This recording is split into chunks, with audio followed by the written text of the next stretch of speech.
They say hindsight is 20/20. Looking back, I should have seen the warning signs the day Amanda volunteered to pick up Lily from school. But when you're working 60-hour weeks as a pediatric nurse while raising an 8-year-old alone because your husband is deployed overseas, any offer of help feels like a lifeline. "Emma, you're obviously struggling," Amanda had said, stirring her untouched coffee at our weekly family breakfast. "Let me help with Lily. I'm home all day anyway, and it would give me practice for when I have my own kids." I glanced at my mother-in-law, Margaret, who was nodding enthusiastically. They both wore identical expressions of concern that didn't quite reach their eyes. 8 years of marriage into the Harrison family had taught me to be wary of their helpful suggestions, but exhaustion clouded my judgment. I don't know why I hesitated, thinking of how Lily had mentioned feeling uncomfortable around her aunt lately. But that was probably just normal kid stuff, right? "Emma, darling," Margaret chimed in, reaching across the table to pat my hand. "You look absolutely worn out. When was the last time you had a full night's sleep? What would Michael say if he saw you like this?" The mention of my deployed husband made my throat tighten. Michael had been gone for 7 months, with 5 more to go. His weekly video calls were the highlight of our lives. But they weren't the same as having him here, helping with Lily and defending me against his family's subtle criticisms. "I suppose it would help," I finally conceded, "just until Michael comes home." Amanda's smile widened. "Perfect. I'll pick her up every day after school. We'll do homework, have snacks, maybe some arts and crafts. It'll be our special Aunt Mies time." That was 3 months ago. Now I sat in my car outside Amanda's house, gripping the steering wheel so tightly my knuckles turned white. Lily's words from this morning echoed in my head. "Mommy, I don't want to go to Aunt Amanda's anymore. Please don't make me." When I pressed her for details, she clammed up, eyes darting nervously to her tablet before changing the subject. It wasn't the first time she'd expressed reluctance about spending time with Amanda, but something about her demeanor today set off every maternal alarm bell I possessed. I checked my watch, 5:45 p.m. Amanda always insisted I couldn't pick Lily up before 6 o'clock, claiming they needed uninterrupted time for bonding. Today, I didn't care about her rules. Walking up to the front door, I heard muffled voices from inside. Instead of knocking, I used the key Michael had given me years ago, the one Amanda didn't know I had. As I quietly opened the door, my daughter's voice became clear. "But Aunt Amanda, Mommy says I'm not supposed to." "Your mommy isn't here right now, is she?"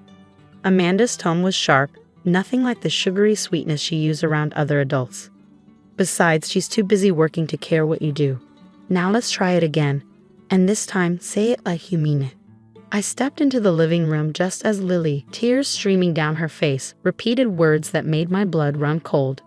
"Mommy doesn't love me anymore. I want to live with Aunt Amanda instead." What the hell is going on here? My voice cut through the room like a whip. Amanda spun around, her face morphing from shock to calculated concern so fast it was almost impressive. "Emma, you're early. We were just playing pretend, weren't we, Lily?" But Lily had already run to me, wrapping her arms around my waist and burying her face in my scrubs. I could feel her whole body trembling. "Playing pretend." I kept my voice steady, though rage pulsed through my veins. Funny, it sounded more like coaching to me. "You're overreacting," Amanda scoffed, but a flicker of something, fear, crossed her face. "We were just having fun, right, Lily Bear?" Lily's grip on me tightened at the nickname. I reached down and smoothed her hair, noticing how she flinched when Amanda took a step toward us. "Lily, sweetheart," I said softly, "go get your backpack. We're leaving." As soon as Lily was out of the room, Amanda's facade cracked. "You can't just barge in here, and..." "I can, and I did." I cut her off. "Whatever game you're playing ends now. Lily won't be coming back." Amanda's eyes narrowed. "Michael asked me to look after his daughter. You're working so much, someone needs to give her proper attention. If you try to stop me from seeing her, I'll..." "You'll what?" I challenged, even as my heart raced. "Tell Michael his wife is an unfit mother. Try to convince him you should raise his daughter instead." "Maybe I will," she shot back. "We both know you're not coping well with him being gone. The long hours, the exhaustion. It's obvious you're struggling. Lily needs stability, someone who can put her first." "Someone like you?" I laughed, but there was no humor in it. The woman trying to manipulate an 8-year-old into saying she doesn't love her mother. Lily returned then, clutching her tablet along with her backpack. She wouldn't look at Amanda. "This isn't over," Amanda called as we headed for the door. "You can't keep her from her family." I turned back, making sure Lily was already outside before I responded. "Watch me." In the car, Lily was unusually quiet, hugging her tablet to her chest like a shield. "Mommy?" she finally whispered as we pulled into our driveway. "Are you mad at me?" "No, baby," I assured her, turning to meet her eyes. "I'm mad at Aunt Amanda for making you say things that aren't true. Can you tell me how long this has been happening?" Lily's lower lip trembled. "Since Daddy's last video call, Aunt Amanda says if I practice saying the right things, she can convince Daddy to let me live with her when he comes home. She says you work too much and don't love me like she does." My heart shattered even as fury rose in my throat. "Lily, look at me. Nothing your aunt says is true. I love you more than anything in this world, and so does your daddy. No one is taking you away from me, okay?" She nodded, then held out her tablet with shaking hands. "I did what you always tell me to do when I'm scared. I got proof." "Proof?" I asked, taking the tablet. "I recorded everything," she whispered, "every day after school, because I knew nobody would believe me about what Aunt Amanda really does." My hands trembled as I went through the videos on Lily's tablet that night, after she finally fallen asleep. There were dozens of recordings, each one worse than the last. Amanda's voice dripped with poison as she systematically tried to turn my daughter against me. "Your mommy chose work over you again today." Amanda's voice rang clearly through the tablet's speaker. "But I'm here, aren't I? I always make time for you." Another video showed Amanda coaching Lily to cry on command. "When the judge asks you if you want to live with me, you need to look sad, like this. Practice those tears, sweetie. We want everyone to believe you're unhappy with your mom." My stomach churned as I watched Amanda teach my 8-year-old daughter how to manipulate people's emotions, how to lie convincingly, how to break her mother's heart. The next morning, my phone exploded with messages. Amanda had already spun her version of events to the entire family. "How dare you accuse Amanda of anything improper?" My mother-in-law's text screamed in all caps. "She's being your saving Steve Castimontes. Michael Weil here about this." As if on cue, my phone rang with a video call from Michael. My heart sank. It wasn't his usual call time. Amanda had already reached him. "Emma?" His tired face filled the screen, concern etching deep lines around his eyes. "What's going on?" "Amanda called saying you burst into her house and accused her of trying to steal Lily." I took a deep breath. "Is anyone around you right now?" He shook his head and moved to what looked like a private corner of the base. "Before I explain, I need you to watch something." I held up Lily's tablet and played one of the shorter videos. Even through the video call, I saw Michael's face darken as he heard his sister's voice coaching our daughter. "There's more," I said quietly. "Hours more." "Send me everything," he replied, his voice tight with controlled anger. "Every single video." "Already did. Check your email." He was silent for a long moment as he processed the betrayal. "Where's Lily now?" "Still sleeping." "Michael, your sister. She's been planning this for months. The videos show her preparing Lily for some kind of custody hearing. She kept talking about judges and courts. She filed for emergency custody yesterday." Michael cut in, running a hand over his face. "That's why she called me. She said you were having a mental breakdown, that you were neglecting Lily, that she had proof." "Proof?" I laughed bitterly. "Oh, we have proof, all right, just not the kind she was hoping for." "Emma, listen to me," Michael said, his voice taking on the commanding tone he rarely used at home. "I'm putting in for emergency leave. But until I get there, you need to protect yourself and Lily. Amanda's not going to back down easily." He was right. Within hours of our call, a police officer arrived at our door with Amanda and a social worker in tow. "Mrs. Harrison." The officer looked uncomfortable. "We've received some concerning reports about your daughter's welfare." "Perfect timing," I said, opening the door wider. I was just about to head to the station myself to file a report for psychological abuse and attempted parental alienation. "Would you like to see the evidence?" Amanda's smug expression faltered as I held up Lily's tablet. The social worker, a sharp-eyed woman named Ms. Martinez, stepped forward. Perhaps we should all sit down and review any evidence from both sides, she suggested professionally, though I caught her giving Amanda a skeptical look. We gathered in my living room, the tension thick enough to cut with a knife. Amanda kept trying to speak, but Ms. Martinez politely but firmly asked her to wait. Let's start with your concerns, she said to Amanda. You filed for emergency custody, claiming Mrs. Harrison is neglecting her daughter due to working excessive hours, correct? Amanda nodded eagerly. I have proof of her neglect. Times she's been late for pickup, dates she's missed school events. She pulled out a carefully documented notebook. I see, Ms. Martinez made a few notes. And Mrs. Harrison, you mentioned having evidence as well. I connected Lily's tablet to our TV, pulled up the first video and pressed play. The room fell silent except for Amanda's recorded voice. Remember, sweetie, when the judge asks, say that mommy never has time for you. Say you cry yourself to sleep missing me. Amanda lunged for the remote. She doctored these videos. This is a setup. The timestamps and metadata are intact, I said calmly, even as my heart raced. And there are dozens more videos, all showing you systematically trying to alienate my daughter from me. Would you like to see the one where you taught my 8-year-old how to cry on command for the judge? The police officer's expression hardened as he watched the screen. Ms. Martinez was rapidly taking notes. Mrs. Thompson, she addressed Amanda sharply, are you aware that parental alienation is considered a form of child abuse in this state? Amanda's face crumpled. I was just trying to help.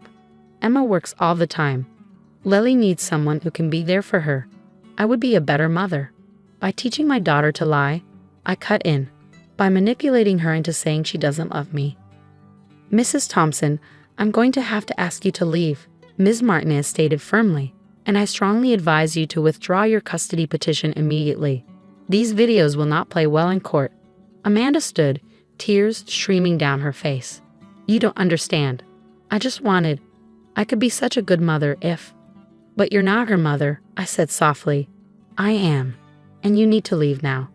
As the police officer escorted Amanda out, I heard Lily's small voice from the top of the stairs. Is she gone, Mommy? I rushed to gather her in my arms, breathing in the sweet smell of her hair. Yes, baby, she's gone. And she's not going to bother us anymore. What about Grandma? Lily whispered against my neck. She helps Aunt Amanda too sometimes. I pulled back, looking into my daughter's eyes. What do you mean she helps? Lily reached for her tablet. I have videos of that too, Mommy. The videos of Margaret were different but equally disturbing. While Amanda had been openly manipulative, my mother-in-law's approach was more insidious. She would sit with Lily during their special grandmother time, showing her old family photos and telling stories that subtly excluded me. This is your daddy when he was your age. Margaret's voice came through the tablet speaker. And here's Aunt Amanda holding him. We've always been such a close family, just us Harrisons. It's a shame some people don't understand our special bond.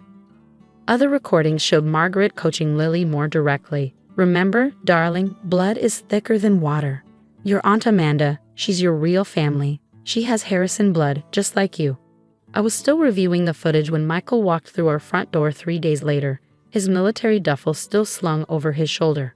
I flew into his arms, breathing in his familiar scent. Daddy. Lily's scream of joy echoed through the house as she raced down the stairs and launched herself at him. He caught her easily, holding us both close. I've seen everything, he said later that night after Lily was asleep. All the videos. Emma, I'm so sorry. I should have seen this coming. How could you have known? I squeezed his hand. They waited until you were deployed. They planned this. He nodded grimly. Mom's called me 12 times since I landed. Amanda's been texting nonstop. They want to have a family meeting to clear the air. And? I held my breath. I told them yes. Before I could protest, he continued, but on our terms. Tomorrow at our house with our family lawyer present. The next morning, our living room became a battlefield. Amanda and Margaret sat stiffly on our couch while Michael and I faced them from the armchairs. Our lawyer, Mr. Peters, sat quietly in the corner, Lily's tablet on the table beside him. This is ridiculous, Margaret broke the silence first. We're family. We don't need lawyers to discuss family matters. Family doesn't try to steal children from their mothers. Michael's voice was cold. Family doesn't manipulate 8-year-olds into lying. We were trying to protect her. Amanda burst out. Emma's always working. Lily needs her mother. Michael cut her off. Her real mother, who works hard to provide for her while I'm deployed. Not someone playing dress up with my daughter's life. How dare you? Margaret stood up, trembling. After everything we've done for you both. Emma was nothing before she married into this family. We made her who she is. Show them, I said quietly to Mr. Peters. He nodded and pressed play on the tablet. The room filled with Margaret's voice, teaching my daughter to distance herself from me, to view me as an outsider. Amanda's face crumpled as her mother's involvement became clear.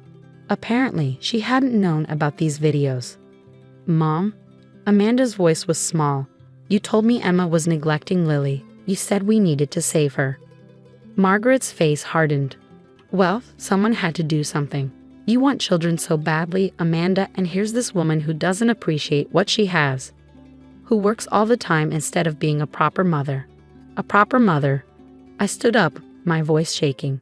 I work to give my daughter a good life. I'm there for every school play, every doctor's appointment, every nightmare. I FaceTime her during my lunch breaks just to hear about her day. While you two were teaching her to lie, I was teaching her to be strong, to be honest, to be herself. Michael stepped forward. This ends now. Both of you will withdraw all legal claims immediately. You will not contact Emma or Lily without our permission. If you violate these terms, Mr. Peters will file for a restraining order and release these videos to the entire family. You wouldn't, Margaret gasped. We're your family. No, Michael said firmly. Emma and Lily are my family. You're just people who share my last name. After they left, I found Lily in her room, clutching her favorite stuffed elephant, the one Michael had given her before his deployment. Is it over, Mommy? She asked softly. I sat beside her, pulling her close. Yes, baby, it's over. You were so brave, you know that? So smart to record everything.